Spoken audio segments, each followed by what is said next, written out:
Welcome to the Critic Up Show on Creativity and You. I'm your host, Uche Teresa Izuko. Today's guest comes to us from California, United States. David is the founder and CEO of New Agreements Incorporation.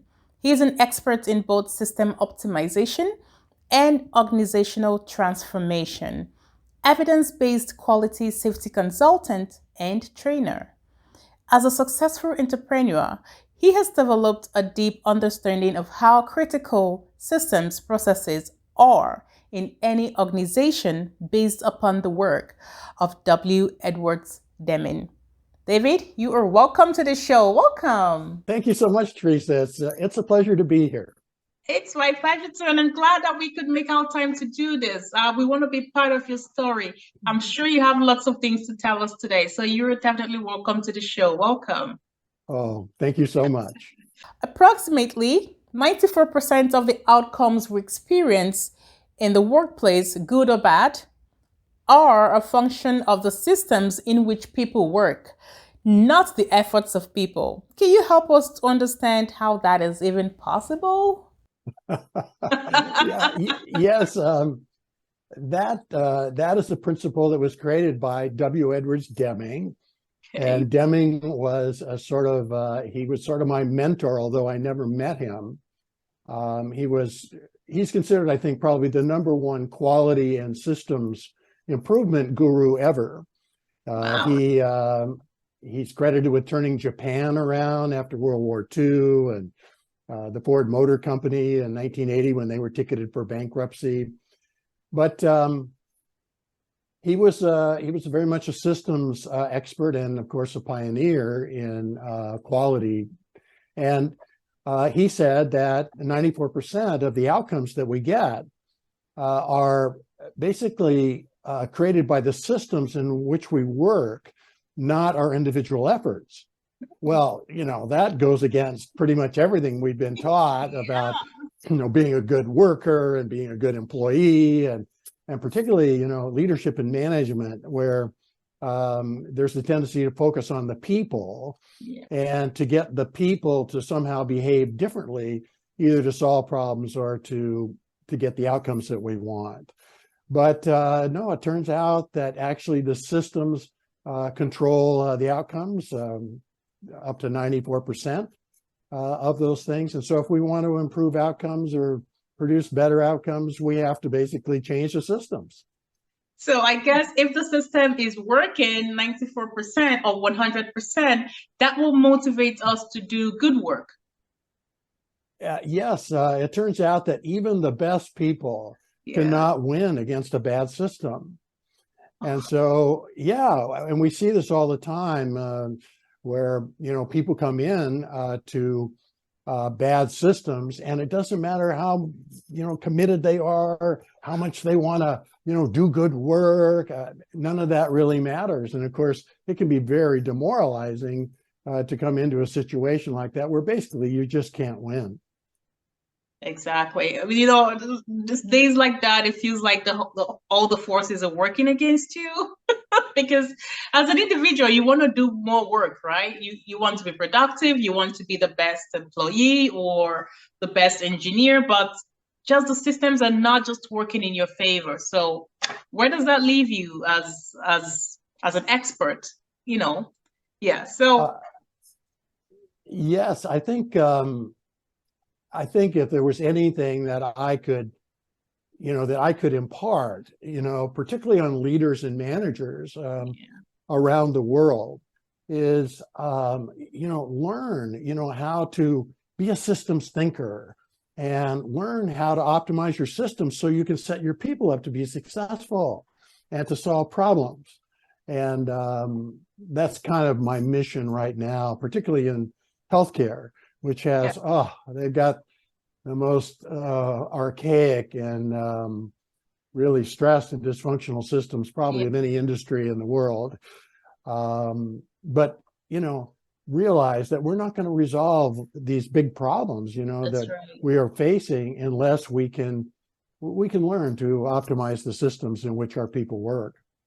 Yeah, everything goes down to leadership and management somehow. they're the ones to actually, I don't know, give a push or something, like switch on the buttons. They turn it on and off. They turn the systems on and off. So I guess there has to be someone responsible if the system is not working or something like that. I'm thinking maybe. Do you think so? I absolutely agree. Only leadership and management can change the systems or even allow staff to change the systems, but they just don't know better. And so they're not even, the systems are invisible to everybody. They're invisible to the workers, they're invisible to the leaders and to the managers. And until we make them visible, it's like there's this huge power out there working, to create these outcomes. And the people that are responsible, for that power don't even know it exists. Yeah. That's right. You know what? We will come back to that again. Well, thank you so much for sharing all that information with us today. Thank you. We are still on the show Critical of Fast Side Production. This is our call out session on creativity and you. And today we do have a special guest. David is our special guest today. And for more videos like this, don't forget to subscribe. And David, you're still welcome to the show. Welcome. Well, thank you. All right. Thank you so much. So, David, you are able to guide your thoughts towards healthcare consulting, change management, corporate training, and system-based transformational leadership. How has all these helped to guide you towards a deeper level in embracing your passion and goals? That's a great question. I actually, I was early on in my career. I left school and started a business in the back of an old warehouse with about $5,000 and eventually built about a $10 million business. Oh, and so I was still relatively young and somewhat successful. Yeah. And I thought, well, gosh, once you have all the stuff, I would be happy. But I wasn't. As a matter of fact, almost the more successful I became, the more empty I became because I thought once you have everything, you're supposed to be happy. And I wasn't. So this kind of got me on a path of, I might call it exploration about answering the big questions. Who am I? And how does the universe work? And what's the purpose of life? That's right. And as I, kind of dove into answering those questions, I started looking at, well, wait a minute, how can we somehow incorporate these amazingly powerful principles that I was learning into this systems work that I had was also learning at the same time to create what I would call a really workable and effective transformational model for the workplace. And so that's what's really been sort of my mission and my vision starting early on in my career and kind of morphing into, the teaching and the training and the consulting and that sort of thing. Looking at how could I be a catalyst for the transformation of the workplace globally? Yeah. Well, you know what? Having the knowledge of all of those you must have been very busy. I don't know how you managed to get the whole thing wrapped around your head. And it's good. I mean, for the fact that your thoughts are going towards the healthcare consulting, leadership, and there has to be lots of strategic planning that has gone into the whole thought process of all of this. Yes, when I left my businesses and I started doing basically systems improvement consulting and training. I was working in many, different companies and having some success. My clients were having some success, but it was so difficult. I mean, I found myself, dragging them, kicking and screaming, through the process of improving their systems and setting their people up to be successful. So I spent over a year, maybe even a year and a half, looking at even Deming's work and saying, how could we sort of change this in a way that would make it so it was easier to take it out into the world. Yeah. And so that's really been the focus since the creation of this new system for creating change in the workplace, which we're now calling 3D problem solving. 3D problem solving. That is super amazing. Sounds super creative too. It's really good. I like the sound of that. Thank you. Thank you so much for sharing all that with us today. Thank you. We are still on the show Critical of Fast Side Production, and this is our call out session on creativity and you. And today we do have a special guest. David is our special guest today. And for more videos like this, don't forget to subscribe. And David, you're still welcome to the show. Welcome. Much of your work has been on the frontline healthcare, working where care is actually delivered, which significantly improves business performance while engaging and growing people's leadership and management skills. How has all these unique skills helped you as an individual? It turns out a lot. I have been using what I would call systems improvement skills. Okay. I've been using it with my family and in my relationships and, in my marriage, with my friends. The interesting thing is the entire physical universe is made up of systems and subsystems. And so if we look into deep space, we see these large features such as clusters of galaxies, and they're made up of galaxies, and those galaxies are made up of star systems, and you keep coming down, down, down. Eventually you get to our little blue planet in space, and that too is made up of systems and subsystems all the way down to the quantum level, where we're looking at molecules made up of atoms and atoms made up of, subatomic particles. And in nature, 100% of the outcomes are a function of those systems and subsystems.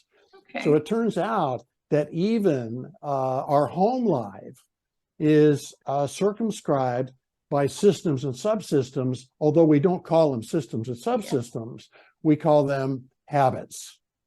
And so in looking at how can we improve our home life or our relationships with our spouses or with our kids, we have to look at what are those habits that are invisible for the most part, that we have to change in order to improve those relationships or to solve problems. Because if you don't change your habits, you can't change the outcomes. And so I've been using it, with my family and with my friends, and of course with my clients, and in my work. Right now I'm at work, talking with you and kind of promoting my work. So I try to set it up the systems in such a way that you benefit the most, I benefit the most as we're doing our work. Right now I'm super interested in those systems of yours, honestly. I mean, if it can help to improve everyday life of individuals, of communities, of people, then it is actually something worth experimenting on, trying. I like trying new things, so why not? Like you said, if you don't change the habit, you cannot expect new outcomes. So the habit has to change for you to see outcomes. And outcomes could either be positive or negative. But the most important thing here is there has to be some kind of transformation going on in order to get to an outcome or to an end of a process, which is amazing. And it's what trying out, David. Honestly, I'm considering so many things right now. It's really good. Yes, it is. I mean, I would say, if I had, one wish, for everybody on the planet, it's that they become a little bit, at least, systems literate. So, a little bit of a systems thinker. If you can start to think a little bit in systems, you can start to see them. And when you can start to see them, you can start to see the source of the problems or the issues that we want to improve or change. And if you can do that, then you're going to be much more effective in having the life that you want to have. Exactly. And with that in place, we will have less problems in our marriages, relationship, friendship, even workplace, even whatever it takes that we do, right? It's magical, David. I don't know about you, but I'm feeling good right now. I don't know, but it's something really good. Thank you.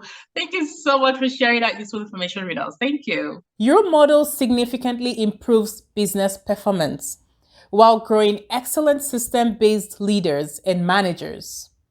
What are your next big steps with this? Where are all of these taking you to? Where do you see yourself excelling into from here? I've been doing this work using this model for about 25 years. Wow. And about 4 years ago, I had a really powerful dream, and it scared the heck out of me. It sat me straight up in bed. And it was like I had a megaphone in my head, and it was saying, you are to take this work into the world in a significant and meaningful way, and it will be a catalyst for transforming both the workplace and humanity globally. Oh. And I went, oh no, because I knew how much work it would be. Yeah. And so I meditate and I do things like that. Yeah. So I spend the next couple of days kind of meditating on it. Is that really what you want me to do? Oh no. And it was. And so I spent about 3.5 years getting ready to take the model out into the world, where what I was looking at, how could I have hundreds of thousands or maybe millions of people using this model, teaching this model, facilitating this model in the workplace, at home, as coaches, whatever, teachers, whatever, leaders and managers. And so I put together, the online training program, basically to train people to facilitate it, because that's the most important thing, the facilitation. It's so simple, anybody can do it, but the facilitation has to be done right, because if you don't facilitate it right, then it doesn't work. And so that's kind of where I am right now. Is I'm like the dog that caught the car, now what?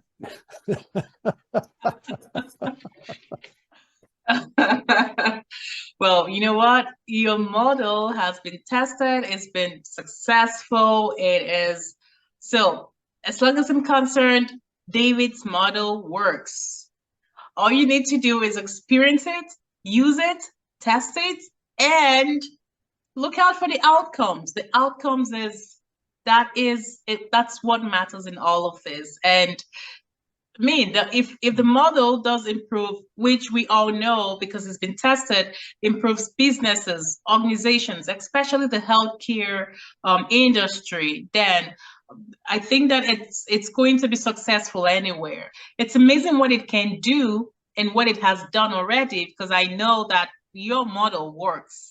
I know it works. So oh, that's amazing. Wonderful. Thank you. Thank you for sharing all that information with us today. Thank you. Oh, it was a pleasure. And I love your work, and I love you. And oh my God. Yeah, thanks for David, the opportunity. thank you so much. Time. I love you too. And for all that you do and making our organization structure a better place, it is awesome. And I really do appreciate all that you're doing. Keep up the good work. It's really good. We are still on the show Critical, a Fast Side production, and this is our call out session on creativity and you. And today we do have a special guest. David is our special guest today. And for more videos like this, don't forget to subscribe. And David, you're still welcome to the show. Welcome. Well, all right. Thank you, David. I'm sure a lot of people out there are eager to know more about you and about what you do. How can we reach out to you for collaborations and partnerships? We're all interested in getting to know you more. You can go to my website. It's thenewagreements.com. And I'm actually very active on LinkedIn these days, and I would love to connect with you on LinkedIn. So There's a lot of stuff on the website and a lot of stuff on LinkedIn too that people might find valuable, and you're welcome to use it. Please take it, Yeah. use it, make it your Yeah. own.